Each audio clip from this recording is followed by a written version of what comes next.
Aujourd'hui, on rencontre une battante qui a plusieurs cordes à son arc. Scénariste, auteure, réalisatrice, elle travaille très fort pour promouvoir une image saine et diversifiée des femmes.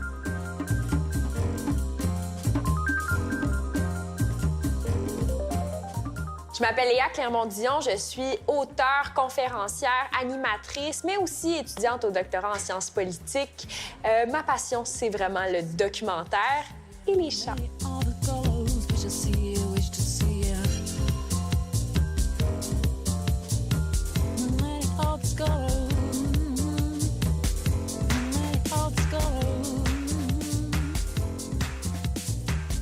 Bonjour Léa.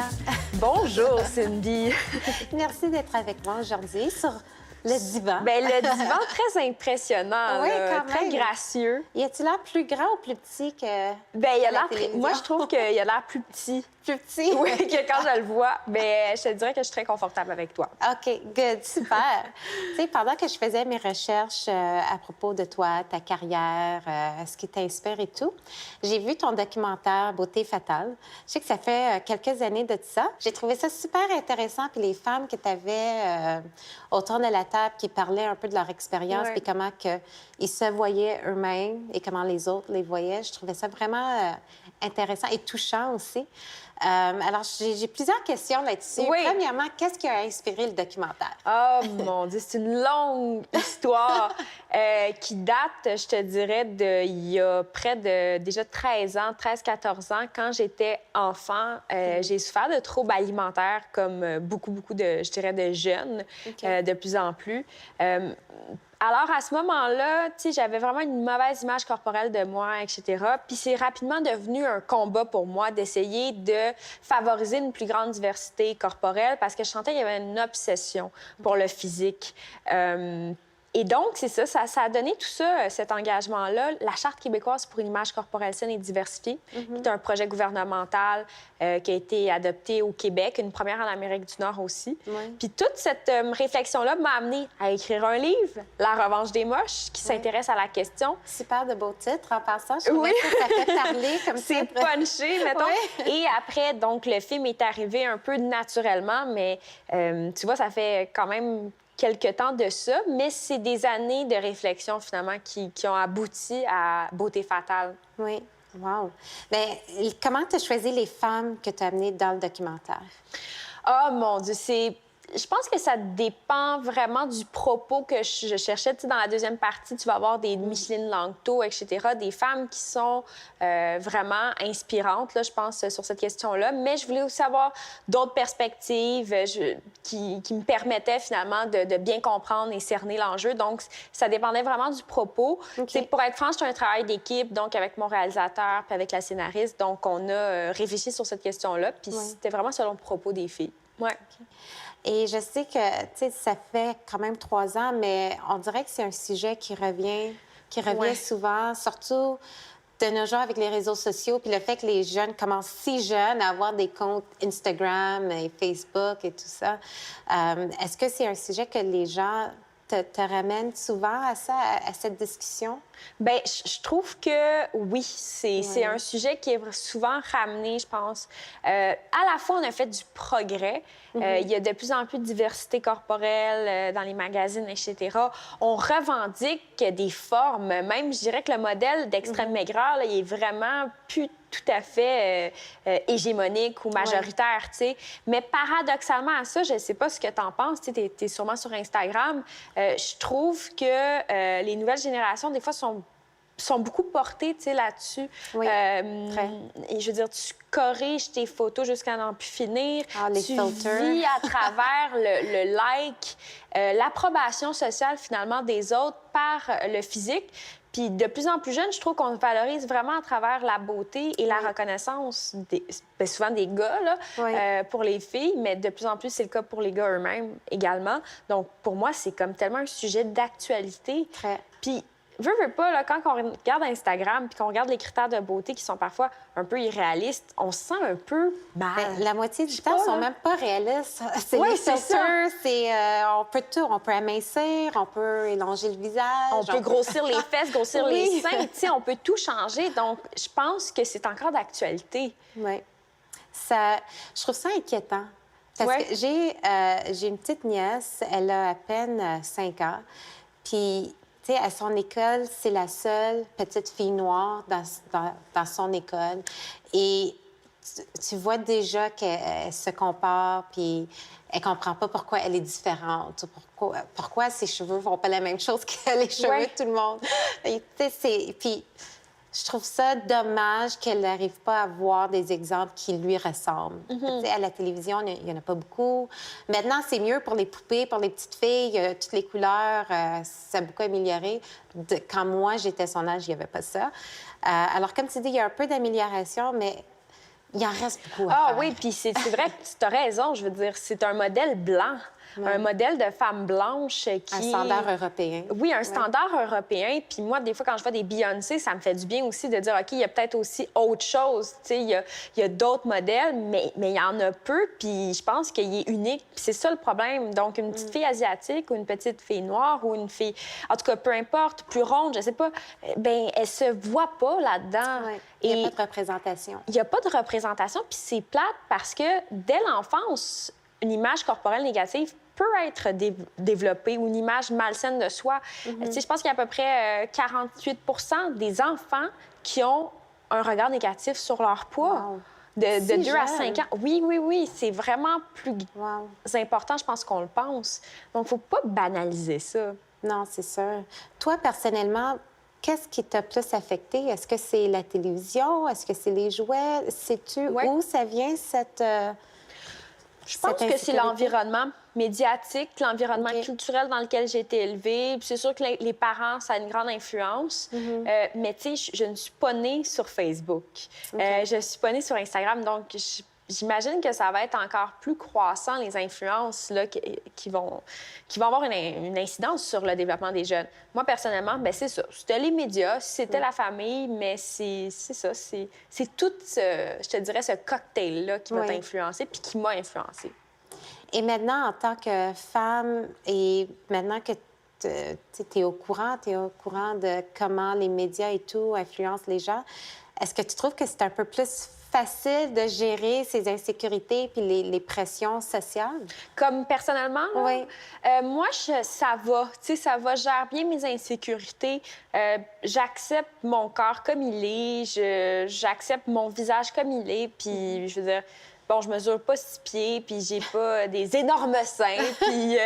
non, mais tu vois, c'est moi, je suis comme ça, puis oui, je m'accepte, mais c'est un long processus, puis ça me tente pas de me sentir coupable parce que je corresponds pas à ce qu'on me dit qui est la perfection. Je me suis sentie coupable comme beaucoup de gens. Ah oui? Ouais. Coupable? Ben oui, coupable de pas être assez. Je pense que la culpabilité, c'est un sentiment qui encore, en tout cas, qui touche beaucoup les femmes, je dirais. Mais là, j'ai plus envie de me sentir coupable. Puis j'ai envie de, tu sais, c'est ça, je regarde des fois des femmes plus âgées puis qui assument leur rythme, puis je trouve ça magnifique. Oui. Je trouve ça bien, super. Une des personnes que tu avais dans ton documentaire, c'était quoi donc son nom? Micheline? Bien, c'est ça, Micheline Langto, oui. J'ai adoré ce qu'elle disait à propos de son visage, puis pourquoi elle voulait rien changer, puis que c'est elle, puis c'est ses expériences aussi qui sont sur son visage. Oui. Et j'ai trouvé ça vraiment touchant. Puis des fois, tu sais, quand j'ai des moments d'insécurité puis je pense à changer quelque chose, je me dis, tu sais, un jour, si j'ai des enfants, surtout si j'ai une fille, je veux qu'elle me ressemble, je veux qu'elle tu sais, elle va aimer le visage de sa mère comme il est. Alors, tu sais, je pense à ces choses comme ça, puis ça m'a fait penser à ça quand elle parlait de son visage. Oui, puis des fois, je me demande si c'est pas les personnes plus âgées qui ont le plus d'assurance, des fois, parce qu'il y a peut-être plus de sagesse là-dedans. Ouais. C'est beau, l'authenticité, puis la vérité dans un visage, puis la différence. Moi, j'aime ça, voir des visages différents. Je trouve ça beau. Je trouve ça plate, en fait, quand tout est pareil, puis quand tout est parfait. Comme des fois, on peut voir à Hollywood, tout est parfait dans le visage. Bon Dieu, ça bouge pas partout. T'as envie que ça bouge dans leur visage, tu sais, qu'il y a des émotions. Alors, comment tu choisis tes projets? Parce que j'ai remarqué avec le livre, avec le documentaire, il y a le lien de santé corporelle. Est-ce que c'est toujours ça qui guide tes choix? Bien, Oui et non. Il n'y a pas juste la santé. Comme là, mettons, les Superbes, c'était vraiment sur le succès des femmes, d'essayer de comprendre. Je fais un doctorat, je m'intéresse à la cyberviolence faite aux femmes. Je me suis rendu compte que c'était des problématiques quand même politiques. Tu sais, c'est, oui, bon, l'image corporelle, la préoccupation excessive du poids, c'est une question de santé, mais c'est une question aussi politique. Puis je fais des études en politique, donc pour moi, c'est une, je dirais, c'est la tangente que je prends tout en m'intéressant aux femmes puis à leur réalité. Donc, c'est les deux aspects que je pense qui sont assez constants dans mes projets, même si ça peut sembler très éparpillé. Il y a un lien à tout ça. Il y a le lien. Qui est la femme, en aussi, majorité. oui, ben, je dirais les femmes, parce femmes, qu'on est tellement différentes, nos réalités varient énormément. Donc, oui, il y a ça. C'est vraiment ça. De mon doctorat à mon film et mon futur film et mes livres, c'est ça que je fais. Comment tu trouves le temps? Tu fais ton doctorat en même temps de faire ces projets-là? C'est beaucoup quand même. C'est beaucoup. C'est pas tout le monde qui fait des doctorats. Non. Puis là, ça me fait du bien de sortir de mon bureau parce que je suis toute seule à la maison. Oui, c'est ça. C'est vrai, j'y vais vraiment par... je suis assez disciplinée, là, je dirais. C'est tout simplement ça. Il faut dire que j'ai pas d'enfant. Alors, j'ai beaucoup de temps pour ça. Mes journées ne finissent pas à 5 heures nécessairement. J'ai du temps. Mais c'est vraiment une question de discipline puis de... C'est ça, d'être disciplinée, c'est tout. De me faire des horaires, des échéanciers, d'essayer d'être réaliste. Parce que oui, on dirait que je fais beaucoup de choses, mais j'essaie de pas trop en faire non plus. J'essaie de prendre une chose à la fois, comme, mettons, mon émission, je l'ai toute tournée en un été, pratiquement. Donc là, ça, c'était fait. Mais je veux être bien dans ma peau et donc pas trop travailler non plus. Juste travailler... Un équilibre. Oui, ça prend un équilibre dans la vie. Mais ça se planifie des équilibres, je veux dire. C'est bien dit, en effet, il faut planifier pour. Et oui, il faut se planifier du temps pour relaxer aussi. Est-ce que ce serait ça un des conseils que tu donnerais aux jeunes entrepreneurs ou même les femmes de carrière qui sont en début de carrière? Puis des fois, je parle pour moi aussi, des fois, j'ai tellement de projets en tête que je veux tout faire en même temps. Ça serait tout ça, la planification? Oui, vraiment, moi, c'est ça. Puis c'est les objectifs aussi. Je dirais de se mettre des objectifs réalistes. Tu sais, comme moi, il y a 5 ans, je me suis mis des objectifs, puis je les ai atteints. Moi, mes objectifs étaient pour 10 ans. Finalement, je les ai réalisés en 5 ans. Ben, il était réaliste, tu sais. Puis finalement, c'est arrivé plus rapidement que j'aurais cru. Moi, je trouve que ça aide beaucoup de faire des listes dans la vie. Puis des listes aussi dans ma journée, là. Comme quand j'ai quelque chose pour passer au travers d'une journée puis être efficace, je me fais des listes. Puis c'est tellement le fun de faire un check. Et ça, je trouve que ça aide aussi à avoir de la cohérence dans ce que tu veux faire, à te poser des questions sur le sens de tes gestes, puis de tes actions, puis de tes projets pour que ça soit cohérent avec toi-même. Moi, c'est mon truc, puis honnêtement, ça marche bien depuis que je l'applique. Je trouve ça un peu stressant, les listes. Parce que si à la fin de la journée, j'en ai pas assez coché... Ça me frustre. Ça te frustre. Moi, écoute, moi aussi, quelque part, parce que j'arrive jamais à faire tout ce que je veux faire. Mais dans ce temps-là, peut-être qu'il faut réduire la liste pour être plus réaliste que... C'est ça. Puis être capable de faire ce qu'on veut faire. Mais il faut qu'on arrête de se sentir coupable, là, Cindy. En effet, on a tendance à faire ça. Oui, vraiment. Puis non, c'est ça. Mais moi, c'est comme ça que je fonctionne. Et j'imagine que tu as un bon support alentour de toi aussi qui t'aide avec tous ces projets? Oui, j'ai des gens qui me conseillent, j'ai des gens à qui je parle et j'ai aussi un chat qui m'aide à relaxer dans ma journée. Ah, c'est bien ça. La zoothérapie, moi, je trouve ça très bien. Mais oui, j'ai un entourage sérieusement de personnes qui me conseillent, qui m'aident, qui m'appuient quand on a une promotion, une relationniste, c'est très, très important. Oui, donc j'ai du monde qui m'entoure, puis c'est précieux. C'est précieux. Ça me fait penser, on retourne un peu en arrière, mais ça me fait penser ces gens-là qui étaient dans ton entourage, ta famille, quand ils t'ont vu quand ils t'ont vu passer à travers les émotions puis les difficultés de santé que tu as eues plus jeune, eux, ça a dû les affecter aussi? Parce que Vraiment. j'imagine, surtout les parents, ils doivent se demander qu'est-ce qu'on a fait. Oui. On a tendance à se blâmer nous-mêmes. Alors, comment qu'ils ont vécu ça? Bien, ils ont trouvé ça difficile, puis c'est vrai qu'ils se sont blâmés. Mais moi, avec du recul, je suis comme, regarde, c'était peut-être inévitable. Puis je crois que dans les moments les plus difficiles de nos vies, souvent, il va y avoir quelque chose qui va nous inspirer pour finalement avoir un peu de lumière ou se reprendre quelque part. Donc, mes parents se sont sentis coupables, mais en même temps, un adolescent ou une adolescente va toujours vivre quelque chose. Ouais, Là. il y a toujours, quelque chose. Notre cerveau est en développement. Ouais. On est en développement. On est en crise identitaire. On se pose des questions. On ne comprend pas ce qui se passe avec notre corps. On vieillit. C'est pas une période facile, l'adolescence. Puis des fois, ça sort tout croche, nos émotions. Ouais. On ne sait pas gérer nos émotions quand on est ado. Donc, oui, c'est plate pour mes parents, mais il y a souvent un petit quelque chose qui arrive, puis il faut apprendre à l'affronter. Puis... Même en tant qu'adulte, des fois, ça sort du croche. Ah oui! Vraiment. C'est pour ça que les minous existent, pour faire de la zoothérapie. Je pense que je vais m'en acheter un. C'est vrai. Oui. Alors, côté carrière, vu que tu es si bonne à planifier, dis-moi, dans 5 ans, tu dois où? Oh boy! Bon, dans 5 ans... Oublie pas, là, ça passe vite. Bien là, premièrement, j'espère avoir... Bien, je vais avoir fini mon doctorat. OK. J'aimerais peut-être avoir un enfant. OK. Et j'aimerais avoir écrit un livre. Un autre? Oui, bien, c'est en planification. Ouais. Puis je vais sûrement avoir un documentaire qui va aussi être diffusé d'ici 5 ans. OK. Puis c'est ça, mais mon Dieu, il s'en passe tellement des choses en 5 ans que... C'est ça. Et je vais avoir 30 ans. Ça passe vite. Oh, ouais, je suis déjà rendue là. Ben écoute, Elle est en train de compter les années. oui, c'est ça. Hey, je vais avoir 30 ans, ça n'a pas de sens. C'est un bel âge. Et pas peur. Je sais qu'il y en a qui capotent là, quand ils arrivent vers la trentaine. Mais moi, on dirait que l'âge, c'est surréaliste pour moi. Je sais pas trop comment appréhender ça. Ah oui, toi, t'aimes ça? Moi, j'aime ça. Je trouve que, tu sais, c'est sûr, la journée de ma fête, j'ai eu un moment de panique. J'étais comme, c'est arrivé dans bien vite, la trentaine. Ouais. Mais en général, j'aime ça parce que je trouve que je me découvre avec les années. Puis, je sais pas, je pense que c'est le fait que, tu sais, j'ai perdu des personnes dans ma vie qui sont décédées jeunes.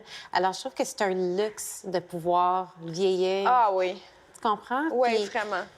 Puis la vie est courte, puis je me dis, écoute, chaque année, c'est comme... C'est un cadeau. C'est un cadeau, c'est ça. Puis tu peux tellement faire de choses.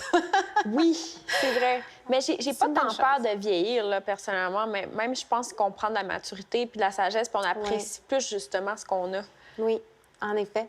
J'ai une copine qui a 45, puis elle me disait, tu sais, quand tu arrives à la trentaine, tu commences à non seulement t'assumer, mais tu t'inquiètes moins des opinions des autres. Puis elle dit, attends que tu arrives à mon âge, là, tu vas vraiment comme t'en foutre.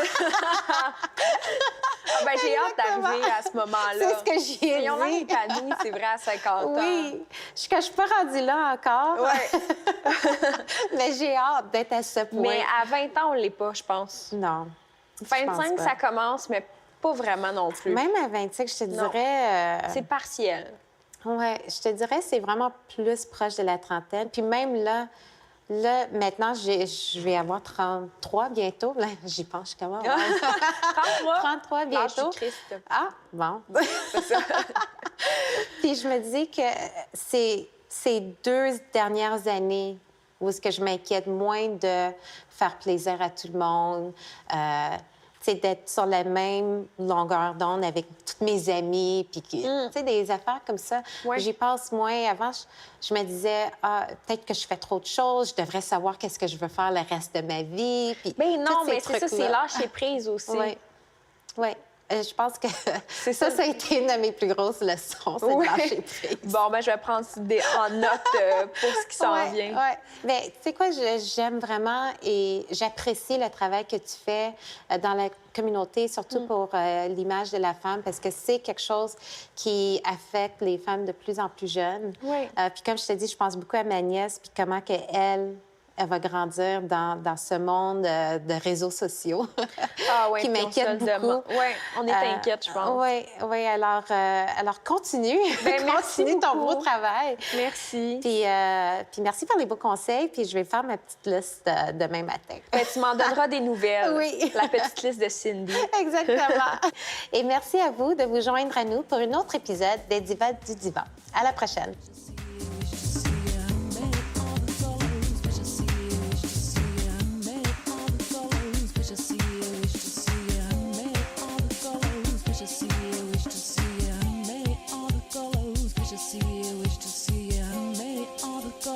Wish to see you, wish to see you, made all the colors. Wish to see you, wish to see you, made all the colors.